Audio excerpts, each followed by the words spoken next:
Well, that's it. And the nice thing about boiling maple syrup in the springtime is you never know what kind of weather you're going to get. It started off to be a beautiful day, and look what we got now. We got a front that came through, and quite a good amount of snow has actually fallen, about 2 to 3 centimeters. Anyway, so how do you know when to tap your trees? Well, there's a number of ways. My favorite is to call the 1-800 number that the Ministry of Agriculture and Food and the Ministry of Environment puts out. And they will give you all kinds of information on where the sap is flowing, day and nighttime temperatures in a particular region. Also, you'll get all kinds of information on reports back as to what the quality of sap is from the syrup producers. And that's a really good gauge to use. Usually the 800 line works from about the middle of February until the end of the sap season, which around here, northern Ontario, is about the middle to the end of April. That number is 1-888-290-4441.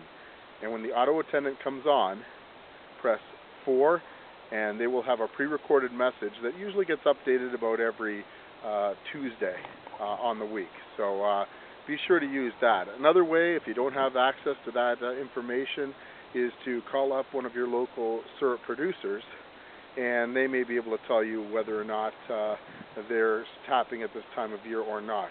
Another good way is just driving around. If you see buckets, and if you see tubes on the trees of local maple forest stands, great. That's a really good indicator, obviously, also. One thing that I didn't mention yet, that it's really important to clean all of your equipment once the sap season is over and you're finished boiling for the year. You can get fluids from any maple syrup supply place, and they work really well.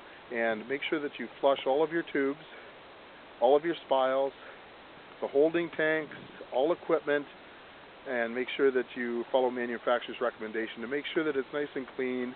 Set it aside to dry except for the tubes. You don't have to worry about that. And you're all ready for the next year. Now, after each boil, what I like to do is I take a bucket of water when I'm finished boiling everything for that day, and I heat it up inside the evaporating container over the firebox.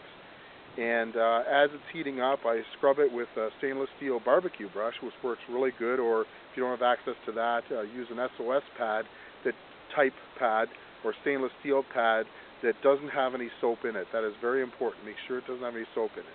Scrub it out, wash it with water, and then turn it upside down, let it dry, and again, you're ready for the next season. This is Johnny on the spot. And if you have any questions, or if you have enjoyed this tutorial, feel free to drop me a line at johnnyonthespot@gmail.com. Take care, and we'll talk to you soon.